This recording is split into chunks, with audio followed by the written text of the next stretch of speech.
From the OU TV Broadcast Center in Los Angeles, California, this is Brief News Brief, a brief look at today's trending news topics. Proudly combating the thought police since 2016, here's your host, James Heaney. I'm James Heaney, and this is your Brief News Briefing.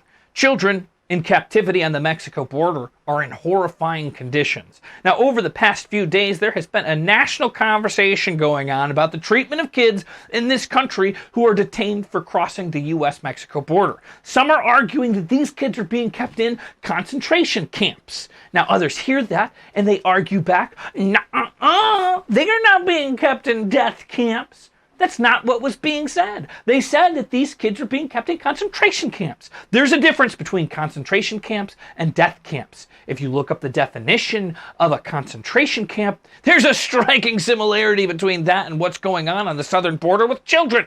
John Sanders, the country's top border security official, announced today that he will resign from his job as acting commissioner of U.S. Custom and Border Protection. Now, he's the guy that replaced DHS Secretary Kirstjen Nielsen.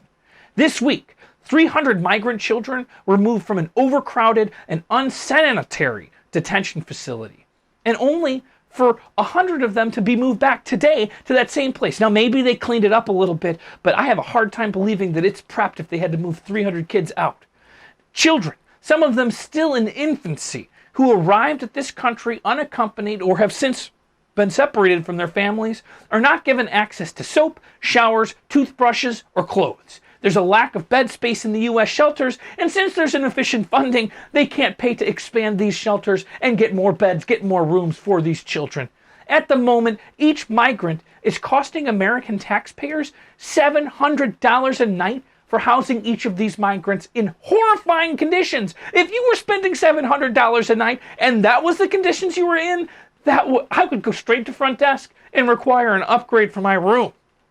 According to U.S. laws and regulations, unaccompanied migrant children must be transferred out of CPB facilities into ORR custody for longer-term shelters within 72 hours of their apprehension at the border. Hundreds of children are spending days or weeks past that deadline in concrete Border Patrol cells without specialized care that they are afforded under the law because the agency tasked with providing this space has run out of space. Border Patrol's small concrete cells were designed to hold adults for short periods, not children for weeks. There have been no beds or private space. It is a humanitarian crisis that's growing more and more dire each day. Last Friday, Trump announced that he was going to blow up Iran. But then he changed his mind. Wow, gosh golly, that sure is good news. Not World War III, huh? But this hasn't ended the impending doom that still lingers over the country day in and day out as tensions with Iran have continued to be, let's call it, palpable. Today, Trump warned Iran that any attack on anything American would be met with great and overwhelming force. Iranian officials slammed new U.S. sanctions as permanently closing the path to diplomacy. Yeah, so things aren't good. We're still in a hot fight with Iran. U.S. Secretary of State Mike Pompeo, during an unannounced trip to Afghanistan on Tuesday, told reporters that Iran's reaction was childish. A spokesperson for Iran said that Trump's government is annihilating all of the established international mechanisms for maintaining world peace and security. Does this mean that war is inevitable? I'm pretty sure that Congress would have to weigh in on that, right?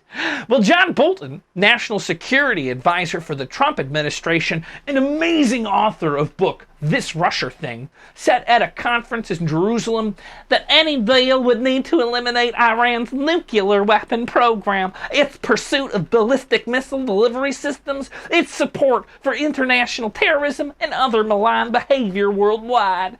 Tall order, Bolton. When asked by the press today, Trump said that when he was asked if he had an exit strategy for war in Iran, Trump literally laughed and said, "I don't need an exit strategy." What does that mean? Are we moving in? Today, the White House announced that Stephanie Grisham, who has served as First Lady Melania Trump's communications director, will succeed Sarah Sanders as a White House press secretary. Sarah Sanders will be leaving at the end of the month. Grisham, 42, is one of Trump's last remaining campaign aides serving in the White House. Grisham previously was a local political operative who had worked on the Mitt Romney campaign in 2012 for when he was running for presidency. The job of press secretary has been transformed under Sanders, who basically called off the tradition of White House briefings, typically a staple in the gig. Will Grisham bring back press conferences? Inquiring minds would like to know, and would also like to ask the press secretary lots of questions. Will she lie? Will she love to lie? She is perhaps the mastermind behind the infamous First Lady's jacket with the words, "I don't really care, do you?" written on the back in white. This jacket debuted about a year ago when Melania went to visit children's facilities on the border, and also wore a jacket that she doesn't care. Seemed like a tone-deaf fashion choice, but it still made a splash. Grisham took to Twitter to respond for the First Lady on the controversy. If the media would spend their time and energy on actions and efforts to help kids rather than speculate and focus on her wardrobe, we could get so much accomplished on behalf of the children.